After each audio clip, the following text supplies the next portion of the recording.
नमस्ते, मेरा नाम है याज्ञवल्क्य और विषय इस बार ये है कि ईडी अपनी एक कार्रवाई कर रही थी। लीकर मामले में उसने कार्रवाई की, उसके पहले कोयला मामले में कार्रवाई की, पीएमएल एक्ट के तहत कार्रवाई हुई, परिवाद आए, परिवाद पंजीबद्ध हो गए। लीकर मामले में कुछ सुप्रीम कोर्ट के डायरेक्शन दूसरे हैं, उस पर अभी ईडी की कार्रवाई नहीं है। लेकिन अब ईडी ने एक शिकायत की है एसीबी में और एसीबी ने उस पे एफआईआर कर दी है। मसला ये है कि ईडी को आखिर एसीबी जाने की ज़रूरत क्या पड़ गई, आखिर वो एसीबी क्यों गई। मैं ईडी के जो स्पेशल प्रोसिक्यूटर हैं, विशेष लोक अभियोजक डॉक्टर सौरभ कुमार पांडे, उनके पास हूँ। सर, आप लोगों की जो कार्रवाई थी, ईडी की जो कार्रवाई वो तो हुई, ये एसीबी जाने की आवश्यकता क्या, इसके क्या निहितार्थ हैं? देखिए, मनी लॉन्ड्रिंग एक्ट के अंतर्गत हमने इन्वेस्टिगेशन दो अलग अलग स्कैम्स में प्रारंभ किया था। और वो स्कैम था, पहला कोयला स्कैम था, दूसरा लिकर स्कैम था। और जो हमें इनपुट्स मिले थे, जो शुरुआती दौर पे हमने कोल स्कैम का इन्वेस्टिगेशन प्रारंभ किया था, बेसिकली कर्नाटक में बेंगलोर में वाइटफील्ड थाने में एक पुलिस कंप्लेंट एफआईआर दर्ज किया था इनकम टैक्स अथॉरिटी ने, और उसको बेसिस बना के हमने अपना मनी लॉन्ड्रिंग इन्वेस्टिगेशन प्रारंभ किया था। उसमें कई गिरफ्तारियां की गई थी, जिसमें छत्तीसगढ़ राज्य सरकार के बहुत सारे सीनियर ऑफिशियल्स थे, आईएएस ऑफिसर्स वगैरह थे, कुछ ऐसे थे जो और भी आईएएस ऑफिसर से ज़्यादा इंपॉर्टेंट पोजीशन होल्ड कर रहे थे, उन सब की गिरफ्तारी की गई थी। इन्वेस्टिगेशन चल रहा था। उसमें हमने अपनी प्रोसिक्यूशन कंप्लेंट भी यहाँ पे माननीय स्पेशल कोर्ट रायपुर के समक्ष प्रस्तुत कर दी थी। सिमिलरली जो कोयले स्कैम से रिलेटेड जो हमारा इन्वेस्टिगेशन था वो हमने ये किया, और लिकर स्कैम से रिलेटेड जो हमारा इन्वेस्टिगेशन था वो हमने प्रारंभ किया था। दिल्ली के 30 हज़ारी कोर्ट में एक प्रोसिक्यूशन कंप्लेंट फाइल किया गया था इनकम टैक्स डिपार्टमेंट के द्वारा, और जिसमें कि जो हमारे शेड्यूल ऑफेंस है मनी लॉन्ड्रिंग एक्ट में, उसके अंत का उल्लेख था, और उस वजह से हमने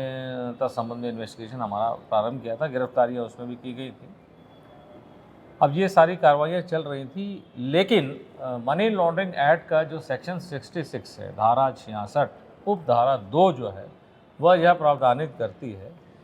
कि यदि मनी लॉन्ड्रिंग अथॉरिटी जो है, जो इन्वेस्टिगेशन अथॉरिटी, वो है इन्फोर्समेंट डायरेक्टरेट। इन्फोर्समेंट डायरेक्टरेट जब अपना इन्वेस्टिगेशन अगर किसी भी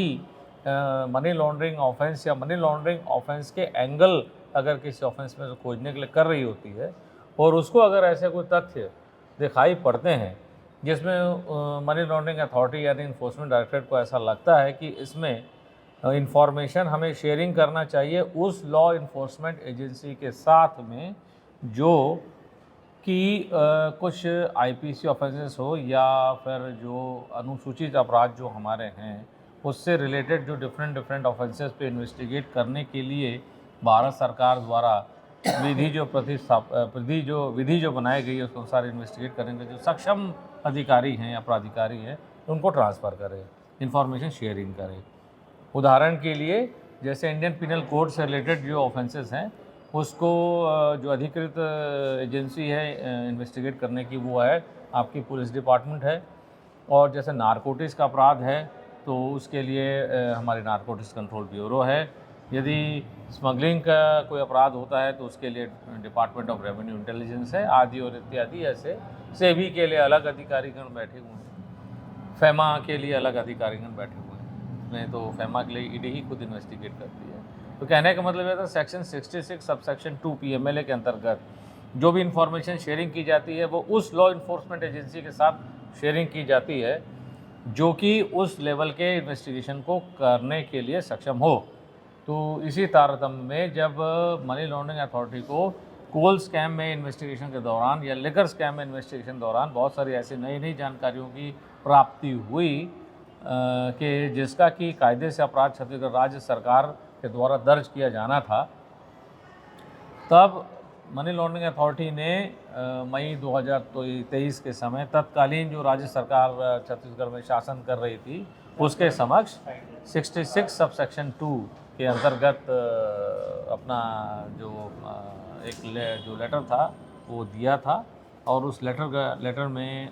बहुत सारी इन्फॉर्मेशन शेयरिंग की गई थी। साथ ही साथ जो एविडेंसेस गैदर किए थे वो भी राज्य शासन का शेयर किया गया था, ताकि राज्य शासन जो है वो उन जो चीज़ें हैं जो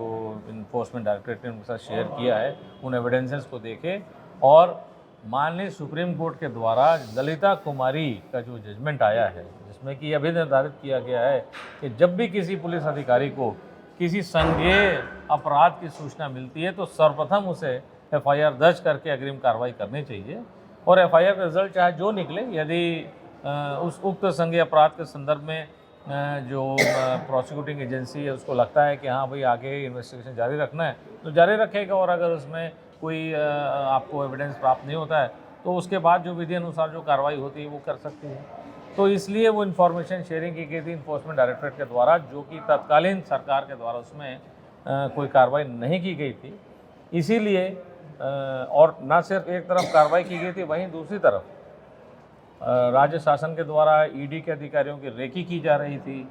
मनी लॉन्ड्रिंग के अपराध में, कोल लेवी स्कैम में या लिकर वाले स्कैम में जो लोग केंद्रीय जेल रायपुर में निरुद्ध थे, उनको विशेष प्रकार की सुविधाएं प्रदान की जा रही थी, जैसे कि जब चाहे तब उन्हें अस्पताल में भर्ती कराया जा रहा था और अस्पताल में भर्ती ही नहीं कराया जा रहा था, जबकि वहाँ पर उनको डॉक्टरों का कमरा खाली कराकर वहाँ पर उनके बेड की व्यवस्था की जा रही थी और ऐसे कई प्रकार की चीज़ें की जा रही थी, जिसका भी अनुसंधान किया था। और अनुसंधान करने के बाद ये पाया था कि भाई जेलर, जेल अधीक्षक सबसे उनके स्टेटमेंट रिकॉर्ड किए गए थे, जेल के डॉक्टर से स्टेटमेंट लिए गए थे,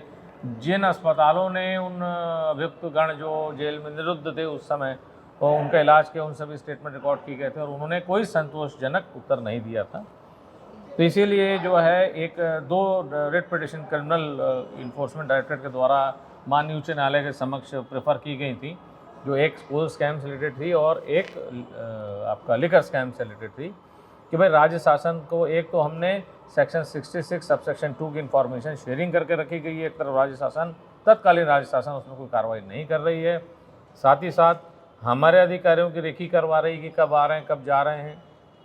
और जो बंद अभियुक्त गण हैं, जेल में निरुद्ध अभियुक्त गण हैं, उनको ऐसी सुविधाएं प्रदान की जा रही हैं मानो कि वो अपने घर में रह गए हों। तो इन सब को लेके रिट पिटिशन क्रिमिनल प्रेफर की गई थी। तो ये सारी चीज़ें एक साथ चल रही थी। इसी बीच यहाँ छत्तीसगढ़ में जो है चुनाव के पश्चात नई सरकार का गठन हुआ है और मनी लॉन्ड्रिंग एक्ट के सेक्शन 66 सब सेक्शन 2 के अंतर्गत जो हमारे अधिकारियों द्वारा लिखा गया जो पूर्व पत्र था, उसका संज्ञान लेते हुए अब कोयला स्कैम में और लिकर स्कैम में दिनांक 17 जनवरी 2024 को एक प्राथमिकी एंटी करप्शन ब्यूरो EOW वाला दर्ज की गई है। और ये कोई नई ऐसा नहीं है कि नया कोई जाकर के हमने वहाँ पर प्राथमिकी दर्ज कराने का प्रयास किया, वही हमारा जो पूर्व में लेटर था जिस पर तत्कालीन राज्य सरकार कोई कदम नहीं उठा रही थी और आगे जाकर प्राथमिकी दर्ज करके कम से कम इन्वेस्टिगेशन, प्रिलिमिनरी इन्वेस्टिगेशन तो कर सकती थी, वो नहीं कर रही थी। और उसी की कड़ी को जो पुराना आवेदन पत्र था उसी पे आज, मतलब आज नहीं, दिनांक 17 जनवरी को संज्ञान ले करके वो FIR दर्ज की गई और उसके अंतर्गत जो कोल लेवी स्कैम है उसमें करीब 35 लोगों के अभियुक्त बनाया गया है उसमें अभी प्राथमिक तौर पे, और इनके बढ़ने की आशंका है जैसे जैसे EOW का इन्वेस्टिगेशन प्रोसीड करेगा। ऑब्वियसली अगर उसमें EOW पाएगी कि और भी लोग लिप्त हैं तो उनके खिलाफ भी, उन्हें भी अभियुक्त बनाया जाएगा। उसी प्रकार से जो लिकर जो स्कैम है उसमें करीब 70 लोगों को अभियुक्त बनाया गया है और जैसे जैसे इन्वेस्टिगेशन प्रोसीड करेगा तो मेरा ऐसा मानना है कि EOW को अगर और लोगों का उसमें कोई ना कोई हाथ दिखाई पड़ेगा तो उनको भी अभियुक्त बना करके उनके खिलाफ भी वो जांच ज़रूर करेगी। एक बार बार भ्रम हो जाता है कि PMLA एक्ट के तहत कार्रवाई हुई, तो थोड़ा उसको सरल और संक्षेप में समझाइए कि PMLA एक्ट के तहत कार्रवाई हुई, वो जेल में है, अब उनके खिलाफ ACB में कार्रवाई हुई है, तो ACB जो लोक सेवक होते हैं उन पे कार्रवाई करती है, उसमें कई ऐसे नाम हैं जो लोक सेवक नहीं हैं, उन पर क्या कार्रवाई होगी? ACB से क्या अपेक्षा है ED की? ED ने तो आवेदन दे दिया, FIR हो गई 17 जनवरी को। देखिए, मनी लॉन्ड्रिंग का जो अपराध है वो एक भिन्न अपराध है और जो करप्शन का अपराध है वो एक भिन्न अपराध है। इंडियन पिनल कोड के अंतर्गत किए गए अपराध भिन्न अपराध है। मनी लॉन्ड्रिंग अथॉरिटी यानी इन्फोर्समेंट डायरेक्टरेट तभी अपना इन्वेस्टिगेशन ओपन करती है जब मनी लॉन्ड्रिंग एक्ट में उल्लेखित जो अनुसूचित अपराध हैं उनमें से एक या एक से अधिक अपराध का कायमी किया गया हो किसी थाने के द्वारा, चाहे वो जैसा मैंने बताया, चाहे वो पुलिस हो, चाहे वो नारकोटिक्स कंट्रोल ब्यूरो हो, चाहे DRI हो, आदि इत्यादि, चाहे जो करे, तभी हम उसमें अपना इन्वेस्टिगेशन ओपन करते हैं। तो money laundering investigation is a totally different investigation, IPC investigation is a totally different investigation, and investigation जो प्रिवेंशन ऑफ करप्शन एक्ट का है वो भी एक अलग इन्वेस्टिगेशन। ये बात अपनी जगह है कि जिन धाराओं पे अभी FIR दर्ज की गई है, उन धाराओं में जो धाराएं हैं, जैसे 420, 120B इंडियन पिनल कोड की और section 7, section 12 prevention of corruption act की, वो अनुसूचित धाराएं हैं मनी लॉन्ड्रिंग एक्ट की, ये अपनी जगह है। लेकिन इन्वेस्टिगेशन दोनों का अपना अलग चलता है, और मनी लॉन्ड्रिंग के एंगल से हमने इन्वेस्टिगेट करके जो कार्रवाई हमने करनी थी हमने करके मानी स्पेशल कोर्ट के सामने रखी हुई हैं। और जहाँ तक रहा ACB का सवाल, ACB अपने अनुसार जो PC एक्ट के अंतर्गत कार्रवाई करेगी और IPC के जो ऑल दूसरे ऑफेंसेस उनके अंतर्गत कार्रवाई करेगी। तो यही आपने सवाल पूछा कि ये तो PC एक्ट का मामला है, तो लोक सेवकों के विरुद्ध होता है, तो इसमें प्राइवेट पर्सन्स कहाँ से आ गए। तो ये मैं स्पष्ट कर देना चाहता हूँ कि ACB के द्वारा जो दर्ज की गई दोनों FIR हैं, उसमें न सिर्फ प्रिवेंशन ऑफ करप्शन एक्ट के अंतर्गत धाराएँ हैं, धारा 7, धारा 12, वरन IPC के अंतर्गत भी धाराएँ हैं, 420 एवं अन्य धाराएँ वो भी हैं। तो प्राइवेट पर्सन्स का इन्वेस्टिगेशन वहाँ हो सकता है। सुप्रीम कोर्ट ने भी अभी निर्धारित किया हुआ है कि करप्शन करने वाला ही मुजरिम नहीं होता, वरन करप्शन में साथ देने वाला या उसको बढ़ावा देने वाला वह भी उसमें उसी प्रकार का लिप्त है। तो अभी इन्वेस्टिगेशन का मामला है वो एंटी करप्शन ब्यूरो का, अभी एंटी करप्शन ब्यूरो उसमें इन्वेस्टिगेशन करेगी और हमें ऐसी आशा है कि उससे कुछ अच्छे परिणाम जरूर सामने आएंगे। बहुत बहुत शुक्रिया। ये थे डॉक्टर सौरभ पांडे। मूल विषय जिसको लेके तमाम चर्चाएं थी, तमाम बातें थी, वो अब स्पष्ट हो गई होंगी कि किस मामले पे जब PMLA कोई कार्रवाई कर रही थी तो आखिर ऐसी क्या जरूरत पड़ी कि उसने ACB में एक FIR दर्ज कराई, 2 FIR दर्ज कराई। 2 बिल्कुल अलग अलग मसले हैं। PMLA एक्ट बिल्कुल अलग होता है, ACB का जो कार्रवाई है चूँकि वो IPC CRPC संचालित होती है, इसलिए वहाँ पर वो FIR हुई है। और IPC में कार्रवाई करने का अधिकार ACB को सिर्फ यही नहीं है कि वो भ्रष्टाचार पे करे, चूँकि IPC की धाराएं हैं इसलिए उस पर भी ACB थाना कार्रवाई करेगा। यही वो अंतर है, यही वो मसला है जो आपको जानना समझना जरूरी था। अगली बार फिर किसी नए मसले के साथ मैं फिर हाजिर होऊंगा। तब तक के लिए नमस्कार।